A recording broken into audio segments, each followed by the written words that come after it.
What shall we talk about? Please say something about the healing energies. Could you talk about something about healing? Laying on hands. The benediction that you speak about in the healing energies. Oh, not laying on hands, but the benediction that I'm talking about. Anything else? Is it enough if I myself change when others who are mighty set the conditions? For example, I am a teacher and I want to teach in my way, but it is not possible in the long run. So do I have to go necessarily into conflict with the school system? I'm a teacher. I like to change myself fundamentally. And in the long run, it has very little effect on the students. Is that it, sir? No, the system, the school system, Yeah, the whole school.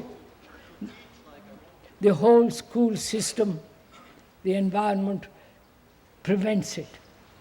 Now, just me, all right, sir. Je peux parler français. Ah oui, parlez en français. Je voudrais savoir ce que vous pensez des techniques de méditation basées sur la lumière, la musique, le verbe, etc. What do you think of the meditation in the center of the eye, hearing music, and all that kind of thing? Alice Mira. I can feel that you live over there.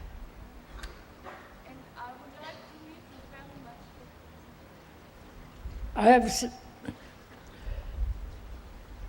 I have something which I would like to talk with you personally, but it seems rather difficult to talk to you individually. Now, may I say something about that so that we can finish with that? I used to see lots of people individually.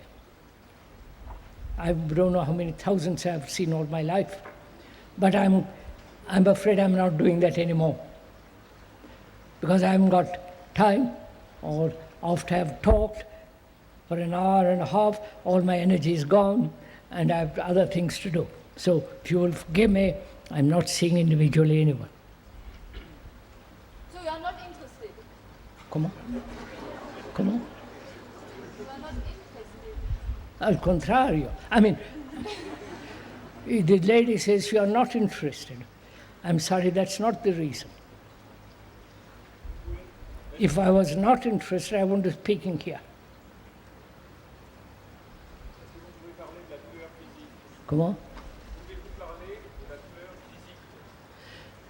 Can you talk about physical pain, physical suffering? So in your talks, I think different elements. So one in observation, awareness. The other one, when you ask some questions which you outrun's impossible questions. I would like to know if there is any relationship between these things and if one can dispose around these questions, if one has impressions that one Would you? Qu'est-ce qu'il dit? I'm afraid I can't understand what you're saying, sir. I tried once again. Do you understand?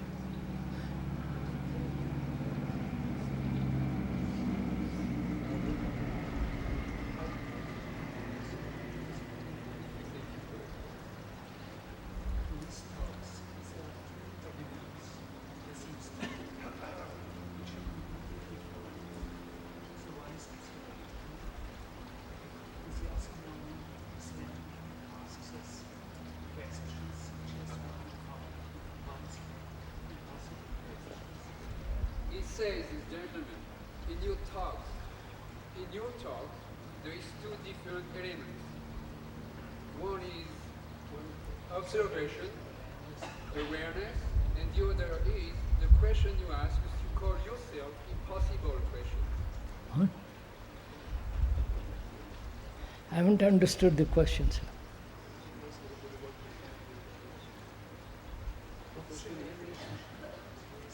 Then he asks, what's the relationship between these 2 points? Between what 2 points? Observation and impossible questions. What you call yourself impossible questions. The impossible question. He is referring to Don't ask impossible questions on a hot day.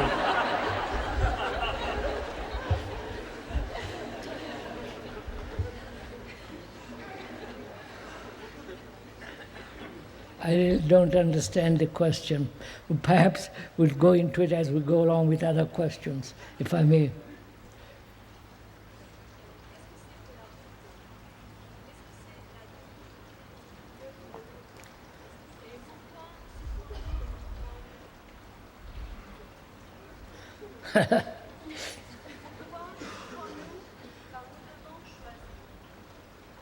She's saying, what is doubt?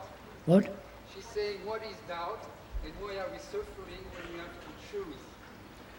What is doubt and Why are we suffering when we have to choose?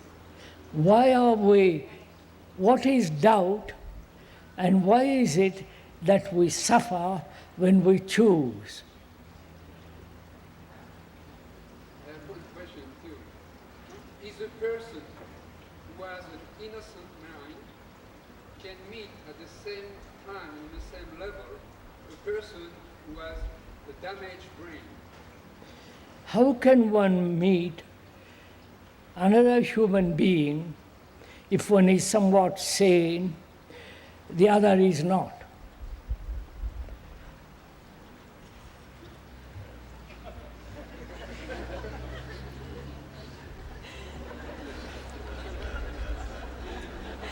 It seems to me that is our problem.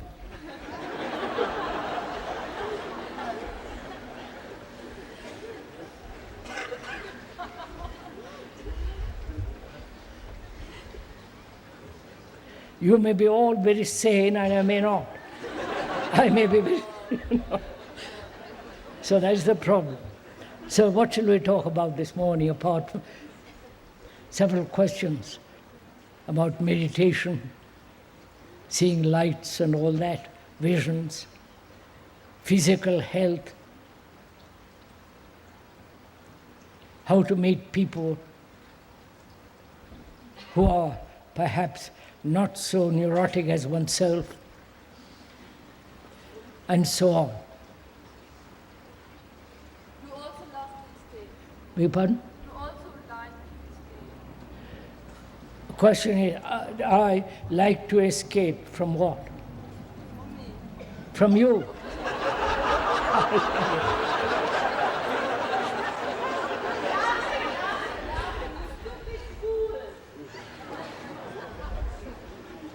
They are fools. They are incredible. Comment, madam? These people are incredible fools. Incredible. Agree? Yeah. I agree.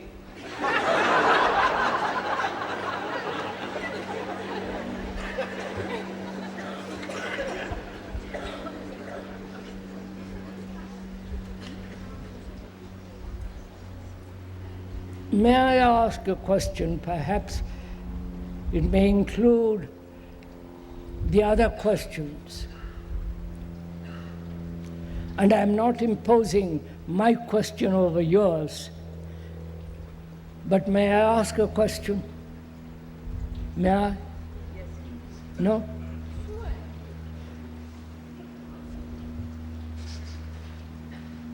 I'm sure we must have asked ourselves, not in the words I'm putting them in, but a very fundamental question, which is, how can one keep a brain that is constantly renewing itself? You understand? That is constantly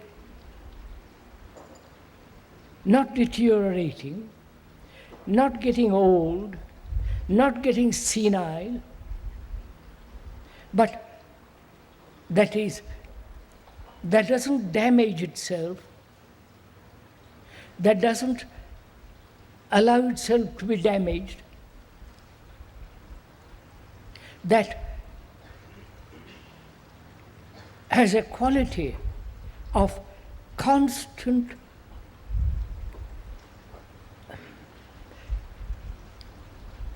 youthfulness.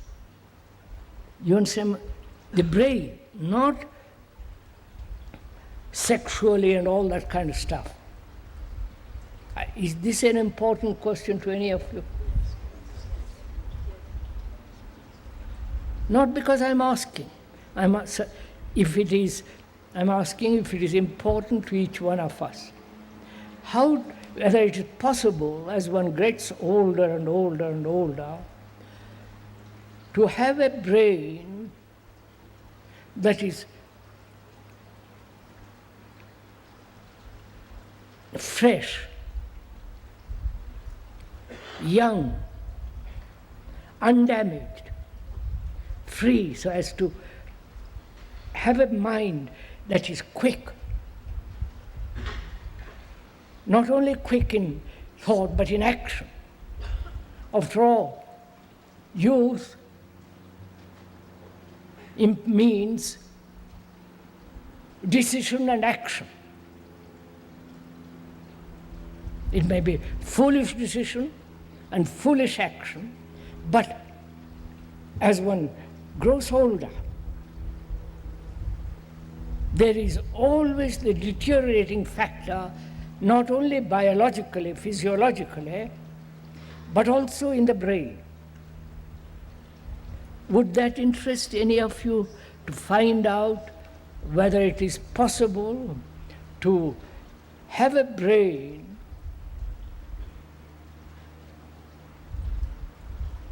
though that brain is very, very, very old, millennia, thousands of years old, can that brain, in spite of its age, in spite of all its experiences,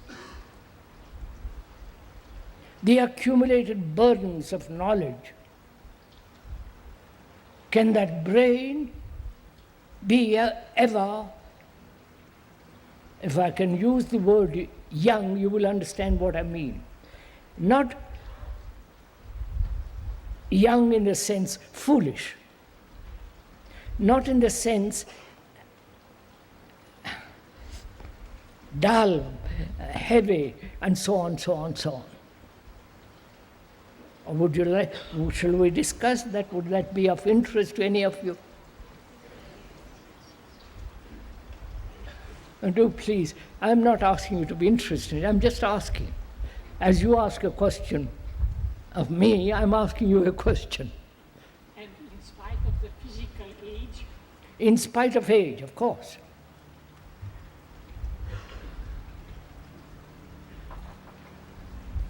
Would that, can we go into it? Perhaps in answering that, inquiring into that question, we might be able to answer how to meet human beings who are vulgar, crude, violent, self-centered, and somewhat neurotic, admitting that one is also perhaps neurotic. That's the question. I would like to put it forward to you. If you are interested in it, we can go into it. So we play. Yeah. I would not be neurotic if not everybody else is neurotic. Come on. Like, I would not be neurotic if not everybody else is neurotic also. She would not be neurotic if everybody around her are also not neurotic. And how does a mind which is not so completely neurotic meet a mind or a behavior, human being, who is somewhat more neurotic? That's the question asked. Please, may I go into it? What makes the brain, I'm talking of the brain, which holds 1,000 years of memories, right? Because our brain is not young. We have inherited thousands of years of man's endeavor, man's struggle, what he has to face, dangers, pleasures, all the travail of existence for thousands and thousands of years. Our brain has evolved. And through that evolution, time and all the rest of it, it has acquired certain resistances, certain freedom. It has learned what is danger, how to avoid danger, and how to pursue pleasure, and so on. So, your brain is not just born. It is the result of million years. Right? That's obvious. I'm not a brain specialist. I've watched myself, I've watched the whole business. Now, can that brain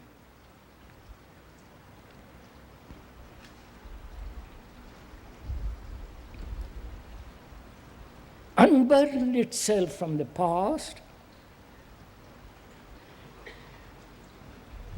be free from all pressure, from all compulsion,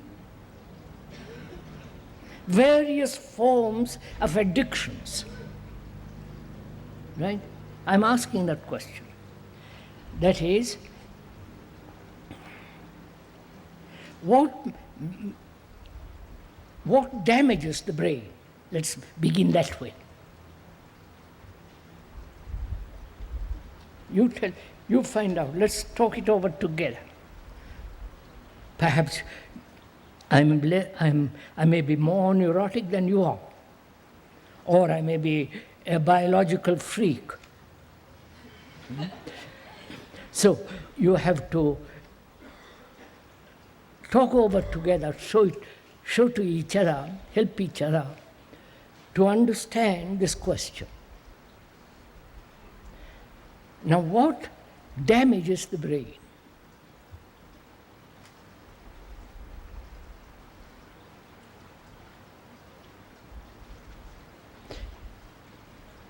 Some psychological hurts. The gentleman says psychological urge. I don't quite follow. Wait,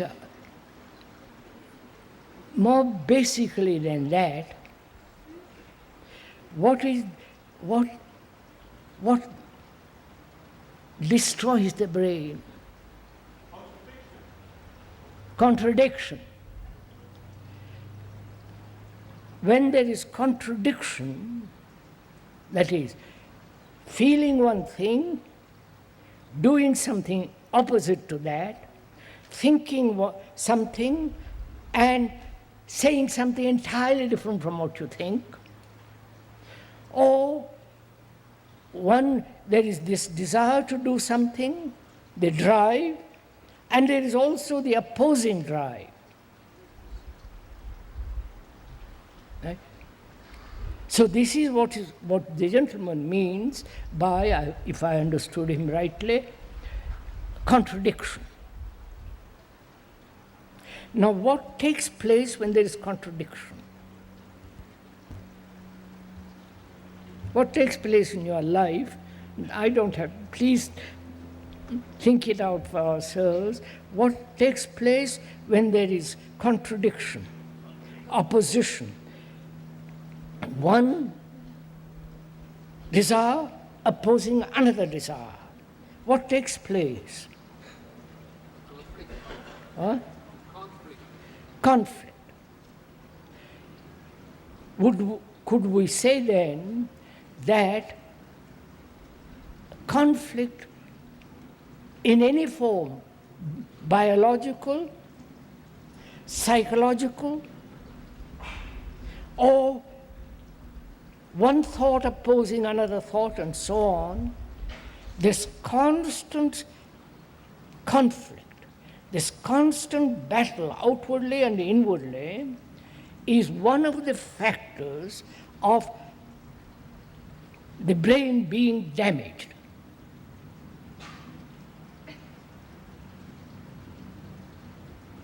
Right? Don't agree with me, please. It's important to find out for oneself whether this brain, which is not your brain, that just it, please understand this. This is not your brain, it's the brain of all of us. Because you are the result of million years of so-called evolution, progress, accumulation of knowledge, pain, suffering.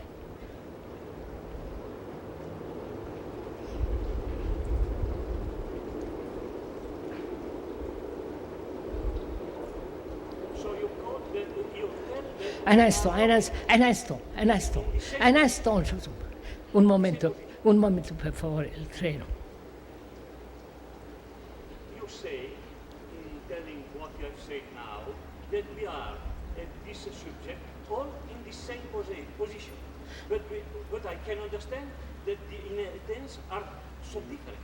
So perhaps we are, when you say is the brain of the all humankind, we are all in the same position when we born. I can ask you a personal question.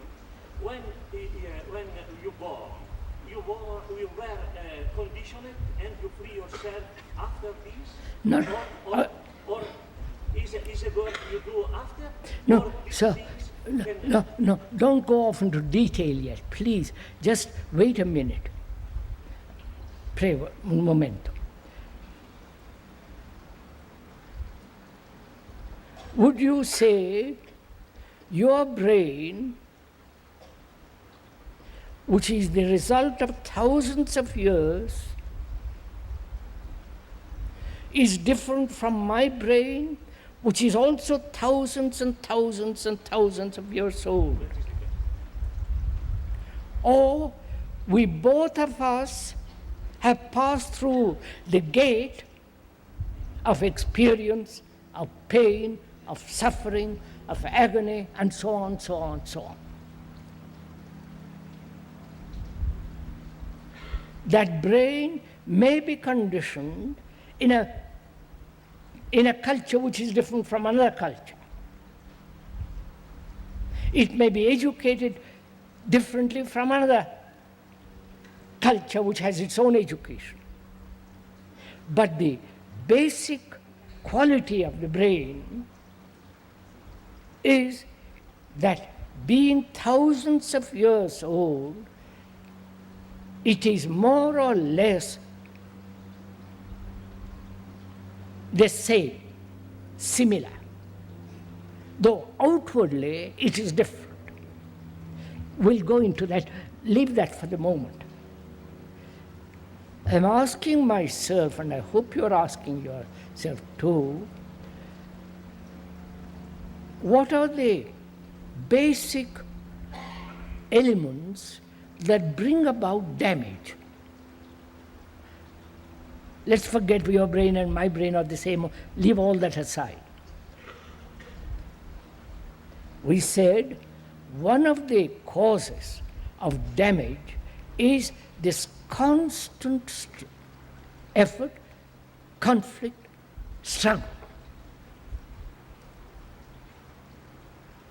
which puts enormous pressure on the brain.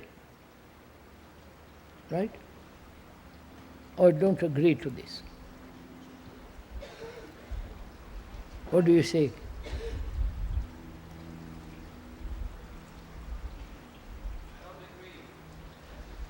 Huh? Come on. Come on, I can't hear, sir. He says he doesn't agree. He thinks the brain has evolved through struggle. Yes. To a certain extent, gentleman says, this is the common argument, it has evolved through struggle, through conflict, through constant battle outwardly and inwardly. And one question, I don't say it has not, but one questions it. You understand what I mean? One doesn't easily accept it has evolved through struggle. I want to find out if that is the truth. So we're asking ourselves, if struggle is the element of its growth, then if that has damaged the brain through biological strain, the constant, pressure, strain, anxiety, if these things have brought about a better brain, I'm using the better in quotes,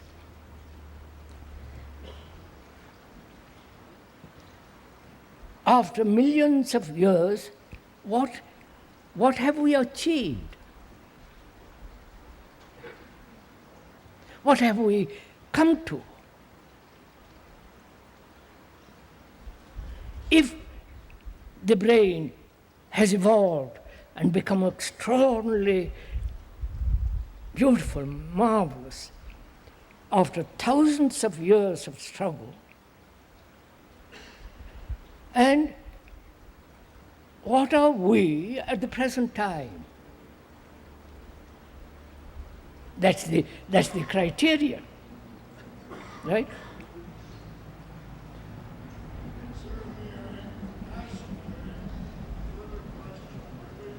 Jesus, this.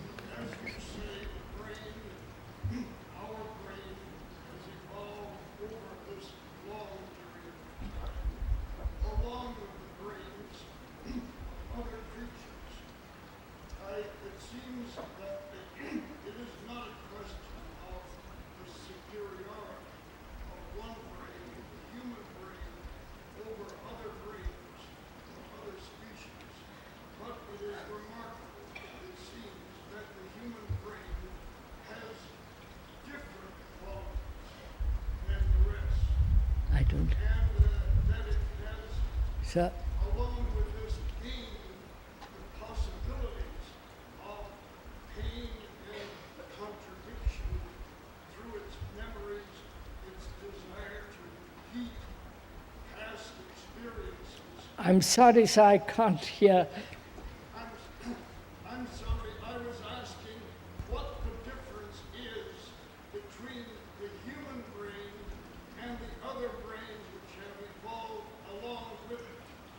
That the human brain has, it seems, acquired this possibility for suffering through anticipation, through the desire to repeat past experiences. Sir, And I wonder how we can differentiate with what seems to be the peculiarity of the human brain from the other brains.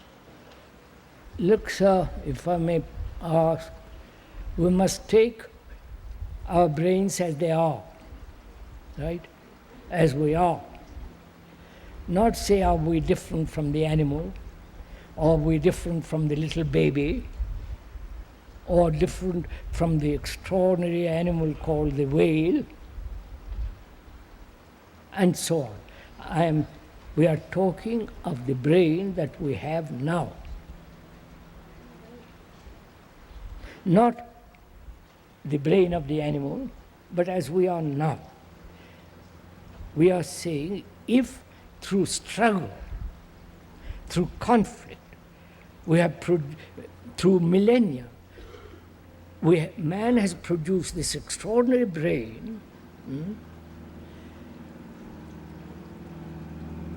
What is the actual fact, not theory, not supposition, the actual fact of what it is doing now, how it is operating now. Just a minute.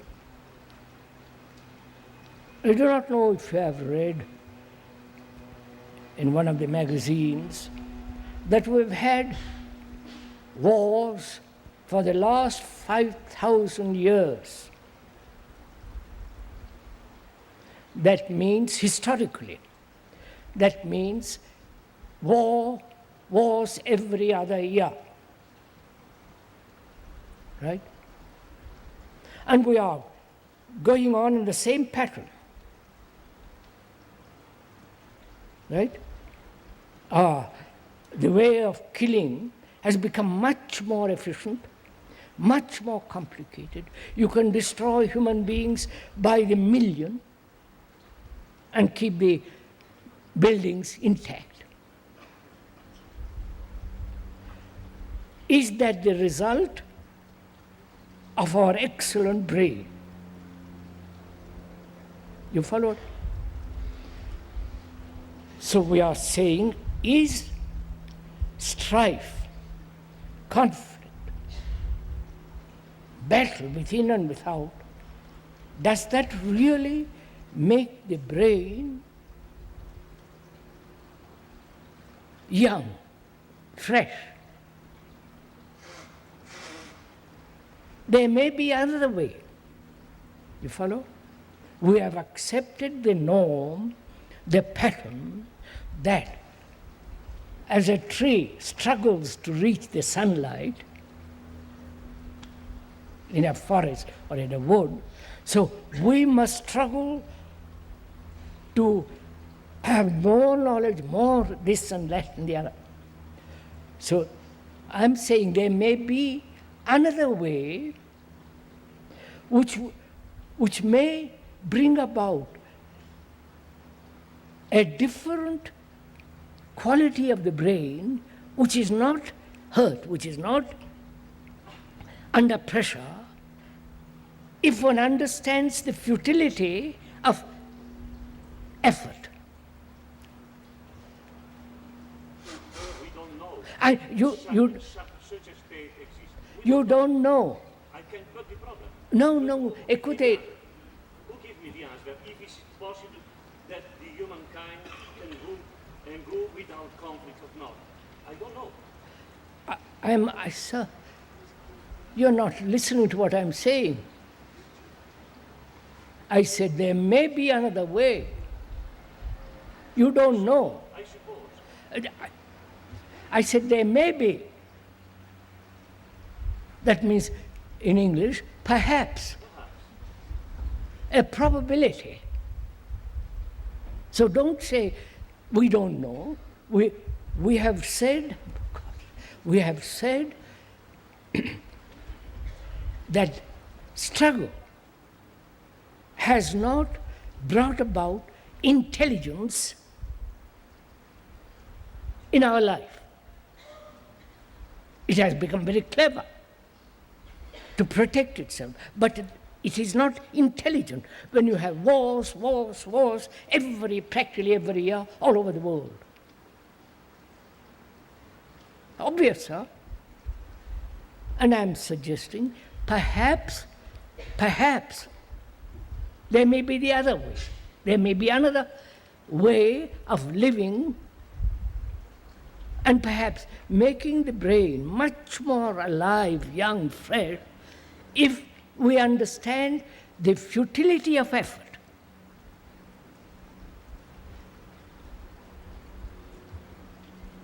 Il faudrait pouvoir transcender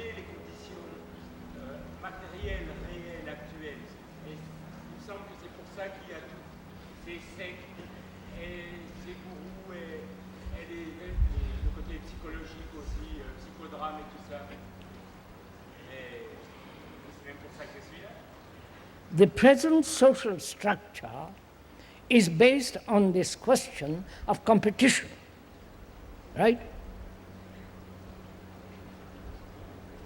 That is, to survive encore un train.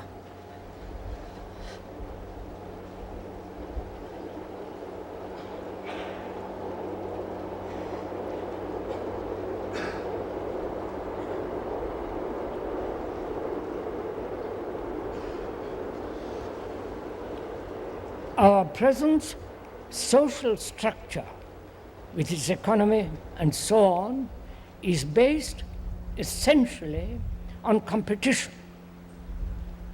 Fight to reach, struggle to get something. That is the nature and the structure, in more detail I don't want to, of our society in which we live. That society is the outcome of us. We have built it. God hasn't built it. Every human being has built the society in which we live. Because he's aggressive, he wants position, he wants power, he's greedy, and so on, so on, so on. So, our society is competitive. Our society is essentially immoral. We don't go into what is morality and all the rest of it. We will later on. It is essentially immoral, divided, upper and lower levels of power, right? So, our whole education, the way we live, is based on that. And that is our pattern for the last 1,000,000 years. And that may be one of the factors, I'm suggesting, I'm not saying it is, it may be one of the factors that damages the brain. This constant strain, this constant struggle, the constant wanting to find something, being driven towards something. Those who are seeking already know what they are seeking. Yeah? Otherwise you wouldn't seek it.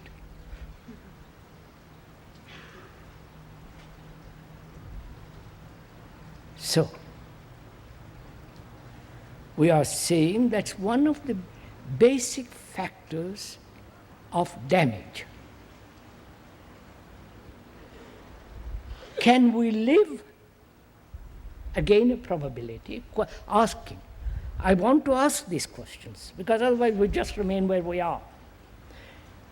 Is there a possibility of living without conflict? Otherwise, our brains will always function in a very, very narrow, limited pattern. That's simple enough. Right? We have seen how the brain is so conditioned and how does right action come about with such a brain? We're going to slowly, let's go step by step into it.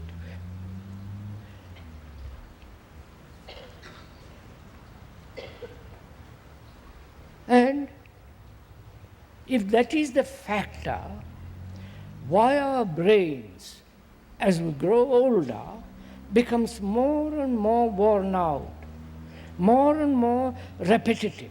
It won't alter its pattern. It's afraid to break its pattern. If it is malicious, bitter, angry, it keeps to that. And so on. Then is there a way of living which is not this constant strain, battle? To find that out, we must understand the nature and the structure of contradiction, comparison, and this drive, pleasant, sometimes unpleasant, aggressive, and on other occasion easy, but this constant drive. That is, we say, is damaging the brain. Even the specialists are agreeing to this. We happen to talk to one of the so-called brain specialists. He agrees to this. Then, being a specialist, you must also agree with him. Right? Because you're all authoritarian bound. So, that's one of the factors. Just a minute. What are the other factors?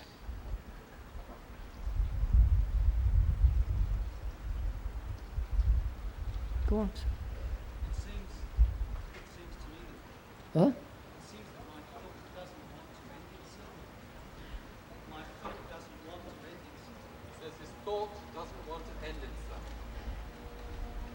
No, he said something which is important to understand, if I understand the question properly. We are afraid of ending. Right? If one is attached with all the sequences and the things involved in attachment, with its pain, with its fear, with its all the rest of it, the continuity of the same pattern of attachment is one of the factors of deterioration. I wonder if you see this. Because that which is continuous,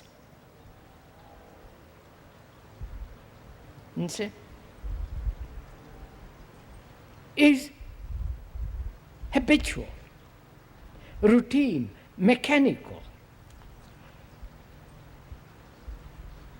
So the brain that has become mechanical is one of the factors of deterioration.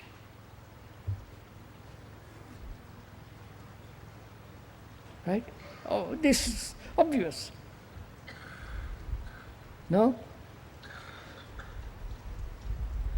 If I, born in India, continue to be an Indian, thinking along the same way, my superstition, my gods, and my invention, you follow?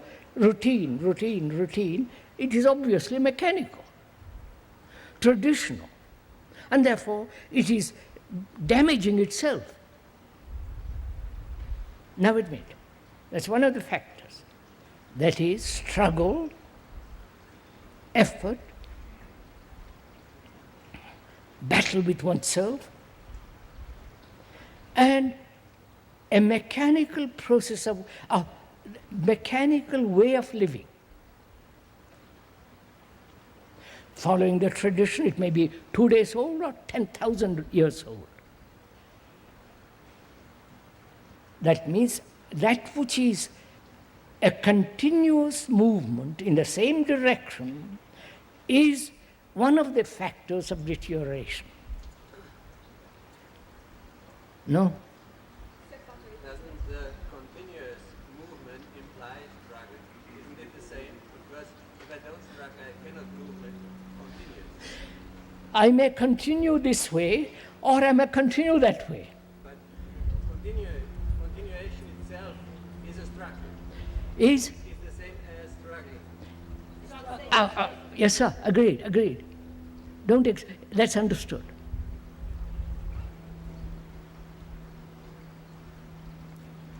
Struggle is what we are accustomed to, which has become a pattern, and never ending anything, which is also our pattern. If I am hurt, I carry it all my life. Right? I never end my hurt. So, the mechanical way of living is one of the factors of deterioration. Which doesn't mean that we must be spontaneous. How can a mind which has never been free, which has always worked horizontally or vertically, continuously, how can such a mind which follows a pattern have any form of spontaneity? It's impossible. It may think it is spontaneous. Right. We have found two factors, which is same. So what are the other factors? Thought itself. Huh? Thought itself. Wait, I'm come to that towards the end side. Don't add, before you pick thought itself, go into another. Huh? To be self-centered. Yes, maybe. And, wait, I'm coming to that. One of the factors may be this constant desire to identify oneself with something.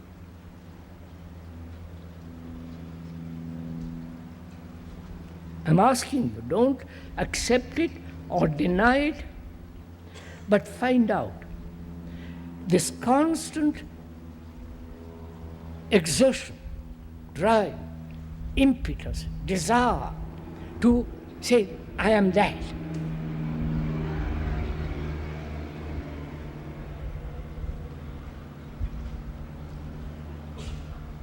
I identify myself with the country, with a belief, with a person, with an idea, with an ideal, or with a piece of furniture. You understand? This constant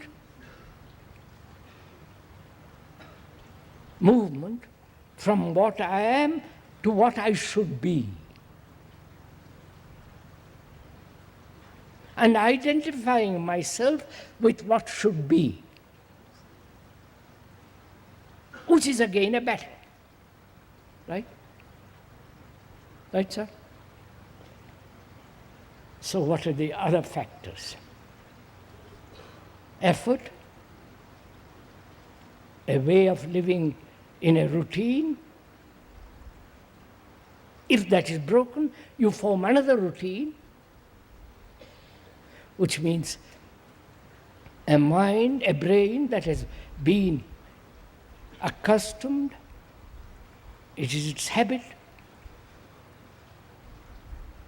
to mechanically follow, mechanically accept, mechanically live. I did this yesterday and I must do this tomorrow. I had sexual pleasure yesterday, I must have it tomorrow. And so on and on and on. Right? Now, there may be another factor, which is the whole momentum of thought. With this perhaps you will not agree, you will not be able to communicate with each other. I want to communicate. And you may be unwilling to communicate. You may say, use a different set of words. Words are not important when you want to communicate something. There must be the urge to understand each other. Then I can use a word in Eskimo or in some stupid language, and language won't matter. The desire to understand is more important than the word.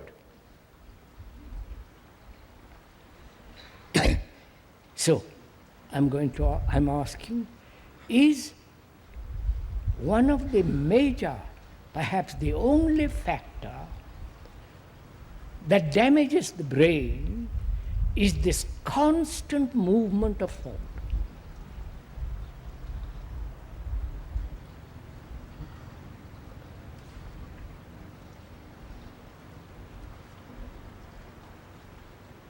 It seems that the thought generates fear. And one of the fears is the fear of communicating, really communicating. I'm afraid of communicating to you now. I can't. I'm communicating to you now, but I'm afraid somehow. And it seems thought has generated that fear in me of communicating to you now, and all these people here, and so on. He says that thought generates fear. Fear of communicating with you here and now. Thought generates fear. That fear is born because thought is afraid to communicate with you. Is that so? Are you afraid to communicate with me? I'm saying you are or you're not, I don't know. Unless you are a devotee, unless you are you say, well, I surrender to your whatever you are, I'll surrender to that, then you go to sleep. Now, are we frightened to communicate with each other? Huh? Il me semble qu'on a du mal à comprendre ce que vous dites, parce qu'en fait, ce que vous dites veut dire qu'on change. No, that's it. One doesn't understand quite fully what you're saying. Therefore, that might bring about not fear. I don't understand you. Please tell me more. Put it a different way. But in that, there is no fear. But unless one is afraid to expose oneself. Right? You may not want to expose yourself to me, and I don't want you to expose yourself to me. But you should expose yourself to yourself.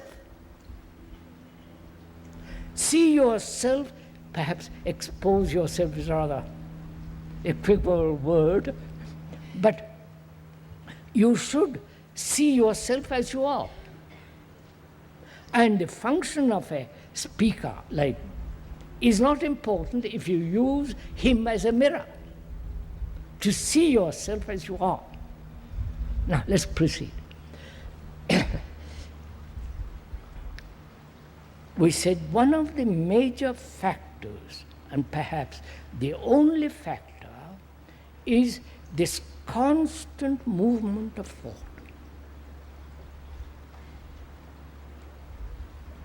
While you are awake, while you are asleep, while you are looking out of the window or keeping still. This constant chatter, not probably put into words, but imagination.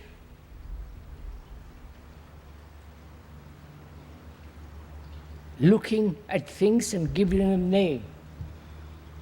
This machinery is going on all the time.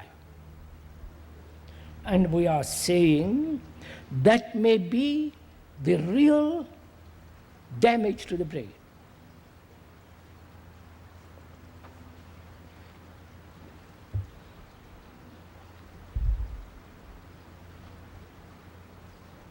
Then arises the question, how is it possible not to think at all? Wait a minute.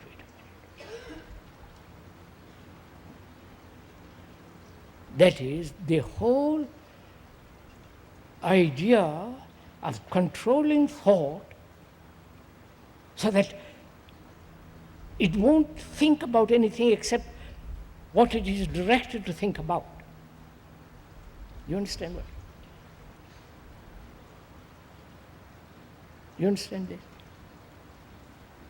That is, if you realize that thought is one of the central factors of the damage of the brain, thought damages the brain, then one asks, why is this machinery going on all the time? You understand? What is the motive power of it? What is the petrol, what is the oil, what is the whatever it is that is keep this thing going night and day? But the function of the brain is to think, isn't it? Come on. The function of the brain is to think. Function of the brain is to think.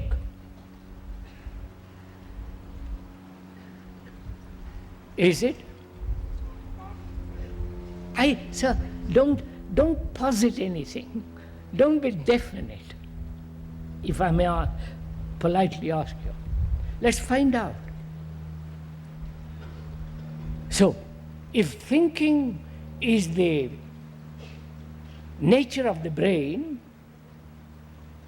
and this thinking is continuously going on, then it's damaging itself. Like a machine, like your car, running all the time. Add new oil, new fresh oil, look after it properly, but keep it running. You'll wear it out very, very quickly. So, is that one of the major factors of the damage of the brain? This, you follow? Either you think horizontally, linearly, or vertically. That is, we are used to reading books from left to right, right? And so our thinking is more or less horizontal. And if you read, as they do in China and Japan and so on, is that way, you are also following along certain line, or left to right and right to left, same thing. The Arabs and so on. Now, our question then is, what is the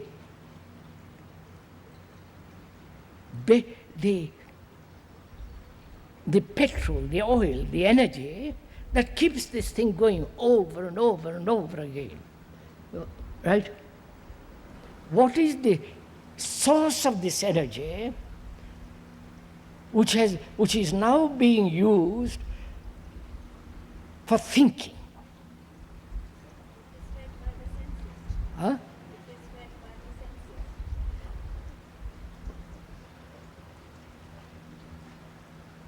The questioner says, or she says, it is supplied by the senses, right?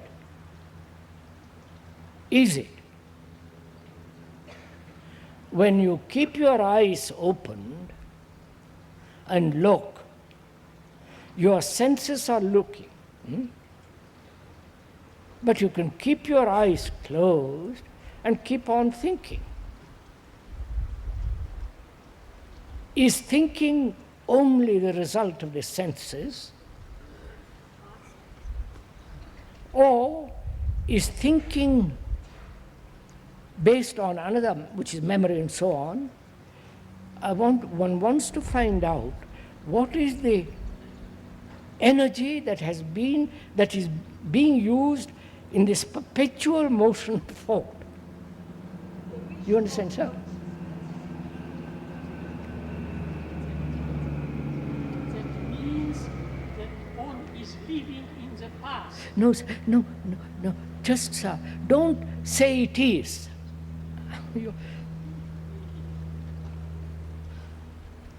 Let's find out.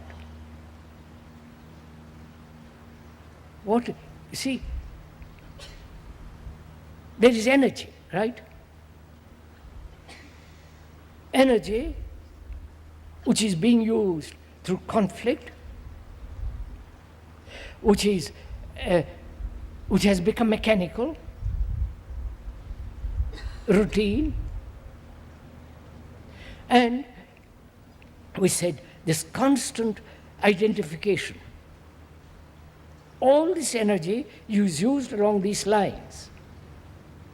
We are asking, what is this energy which is not what is, why is this energy so completely used by thought? You understand what I'm saying? No, please don't be so quick. Fine. I don't know if I've made myself clear. To make an effort, you need energy. To struggle, to battle, outwardly or inwardly, energy is necessary. To identify oneself with somebody and so on, it requires energy. And when the brain has become mechanical, routine, following a pattern, it is also using energy. Right? And I'm asking, why has thought become so important and using up most of our energy?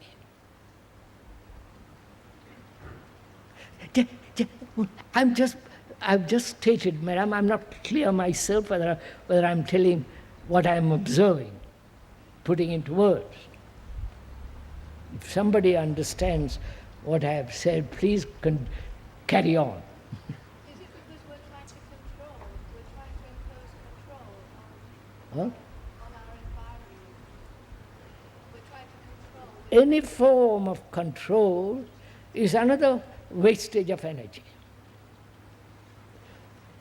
Perhaps it's only through continually thinking that you can perpetuate the sense of What's that? I can't hear. Perhaps it's only if you continually keep on and on thinking that you can only perpetuate this permanent sense of So, I myself. why? That's what I want to get at. Why has thought become as using so much energy, you follow, that we have no energy nowhere else? Because without it, the sense of I, the fact that I can do something. No, that's what I want to go. Let's go into a little bit. If we understand each other, let's go into a little bit. You understand what I'm saying? Huh? I think the brain is always looking for security by comparing everything. Yes, sir. I understand we are seeking security. Security in a belief, security in a family, security in a house, security in an ideal, security in identification, all the rest of it. We want security, but that's understood. Like a child, like a baby that needs security. So our brain demands security. We've been through that. And that security, you may think, exists in this constant movement of thought. You understand what I'm saying? Discover something. That is thought, seeking security, and establishing what it thinks is secure, remains in that pattern, and thought then is using enormous amount of energy, night and day. I would say that may be one of the factors of the deterioration of the brain. Is it thought itself, or is it the point where And thought Is it thought itself or thought in action? Yeah, that's right. Thought itself, or is it thought in action? Right? Isn't it a question of balance? Huh? Isn't that a question of balance? Is that not a question of balance? Maybe. You are not listening. You're all thinking, we're not thinking together. That doesn't mean that you accept, but let's think together on the same point. Then perhaps we'll come to something. Can one say that it Sir, just a minute, sir. I think we are afraid to see empty without thinking, or to act without thinking. We've said yesterday or day before that we are afraid if thought wasn't occupied with something, we are afraid to face our loneliness. And fear then is one of the factors of damage, obviously. So, please. say that it has run wild? Can one say that the thought has run wild? Can one say that thought has run wild? You can say it. That's all right, it has run wild. Technologically, it has run wild. Babies are being produced in test tubes. And so on and so on. Now let's come down.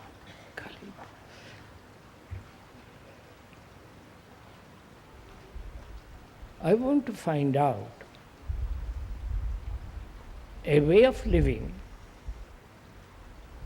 in which the brain is not damaged.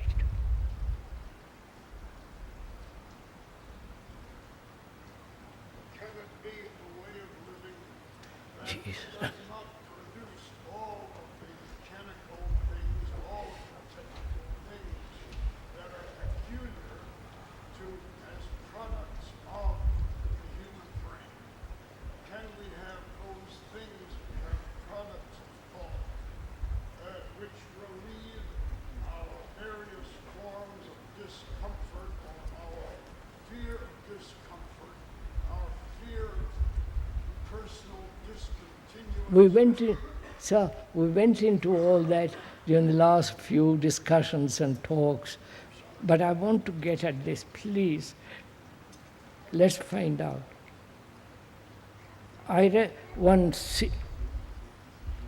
One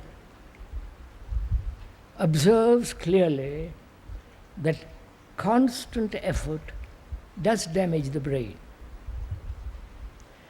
Constant struggle, all that. And also this mechanical movement, which implies practice, all that, which purely becomes mechanical, which is called meditation and so on. So, we found two factors. And also we said the major factor may be the whole movement of thought and its action.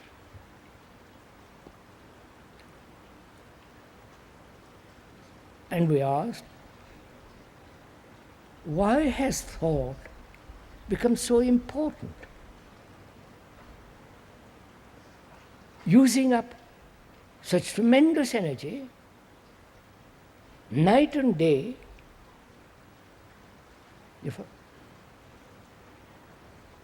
the images, the ideals, sexual images, and so on, so on, so on, which is all the movement of thought, all the time. Anger, bitterness, aggressiveness, saying you're wrong, I'm right, and the battle that goes on. Why has thought become so enormously important? Dismiss. Which apparently doesn't seem to end at all. You understand? Of course. So, is there an ending, you follow, sir? To end something, is to release energy, not in any to release energy. This is too much. Done. I want to go on, but apparently.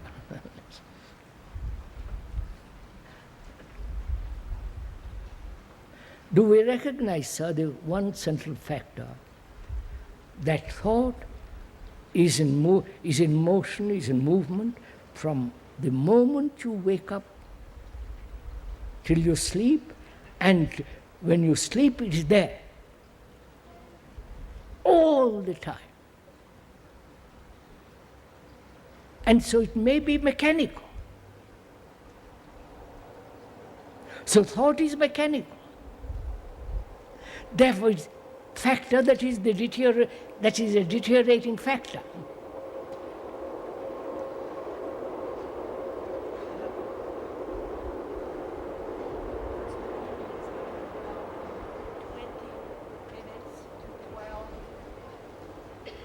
So, do we recognize, do we see the fact that thought is mechanical?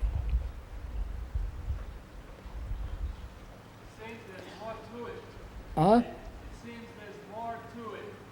This constant thinking feeds those forces which motivate the thinking itself, such as vanity, greed. We said that, sir. What is the motive? We said that, sir. We asked, what is the motive of this constant thinking? Motive means movement. In a direction or no direction. Motive means, actually, the meaning of the word is a movement. We've been through all this. I am asking, as long as this brain, our brain, has become mechanical, that may be the major factor of deterioration. That mechanical process is thought. And thought is mechanical. Do we see that?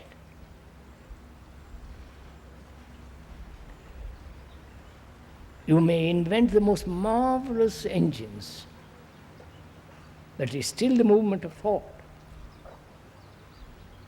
You may sit and close your eyes and think about God. It is still mechanical. Or you may say, I will practice, I will sit quietly, I will surrender myself to somebody with a beard or non-beard, and that's also mechanical. So any movement of thought is mechanical. And we are saying that is the essence of deterioration. But that makes us struggle, right? We are competitive. We want to reach, we want to attain, we want to become a success, which is all the movement of thought, identification, and so on, so on. So thought is the very essence of deterioration of a brain.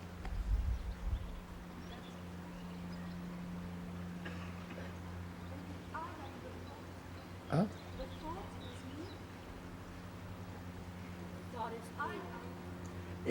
Thought is me.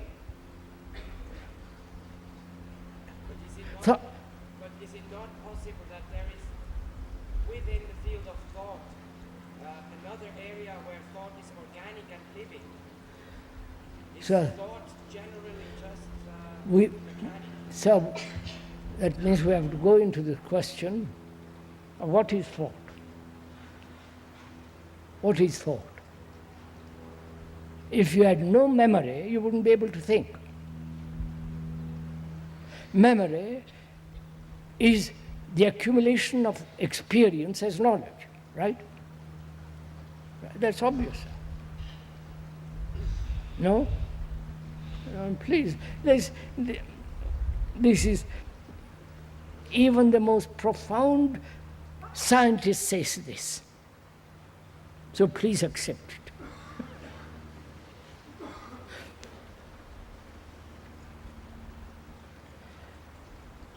If you want to accept the specialists. But you can observe your own brain in operation. So, if that is so, then what is one to do? You understand? Any movement of thought deteriorates the brain. Any movement. Right? Huh? Go on. How can we live without thinking? How can we live without thinking? We have been through all this, I'll tell you.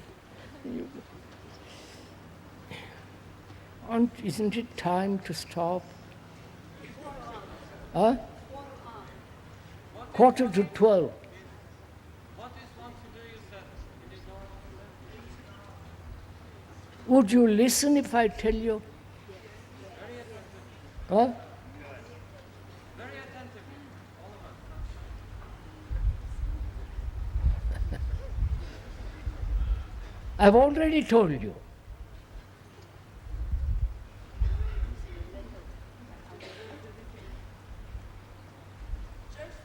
I've already told you.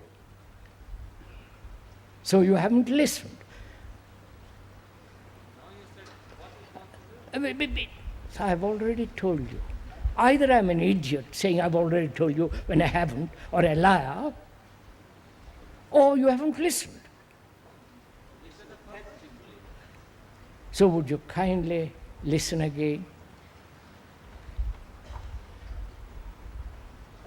That means listen to find out. Listen with care, with affection, with not saying, well, I've heard this before. And you say, and if you have heard it before and I repeat it again, you say, I'm bored. But if you have listened, tested, acted, found out, you will never be bored. That every time you see, you test it, there's something new taking place. And if you merely say, yes, I understand you have said so and so, and you're repeating yourself, I'm bored, or semi-bored, which means you have not tested it. You have not experimented, looked, gone into it. And if you discover something, you want to go into it more and more and more and more. There's never a moment of boredom. It's like those research people. They're never bored. They're at it from morning till night because they want to discover something new.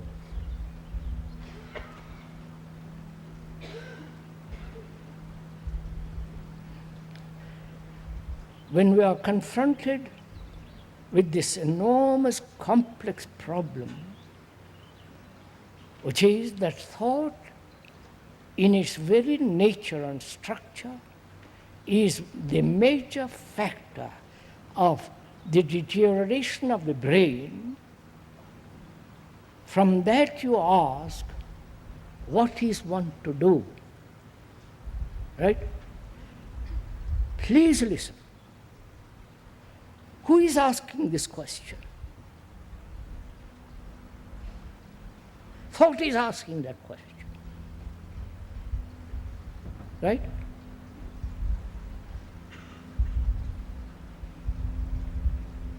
So, as long as you ask the question, which is, thought says, what am I to do?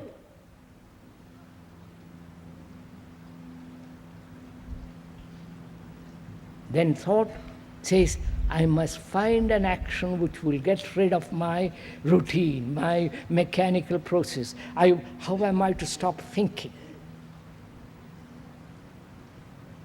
I can't. In life, I must think. Of course you must think. Otherwise you wouldn't be here and I wouldn't be here. So, as long as thought has any form of movement, whatever it does will be a factor of deterioration of the brain.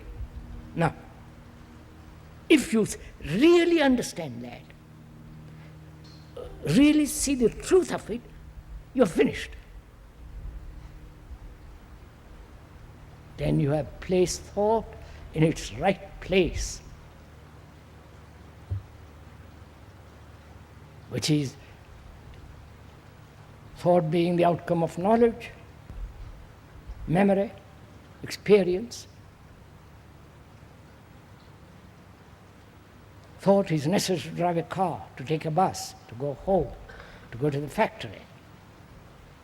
But thought, if the brain realizes that thought is the factor that is making it deteriorate, then it says, all right, I've understood this. I've got it. Then we can go into much deeper thing. You follow? Now we are all surface. So there is the positive action of thought, to which we are all accustomed to, is the factor of deterioration. The non-action of thought, which is thought leaving its right place, then the brain can never deteriorate.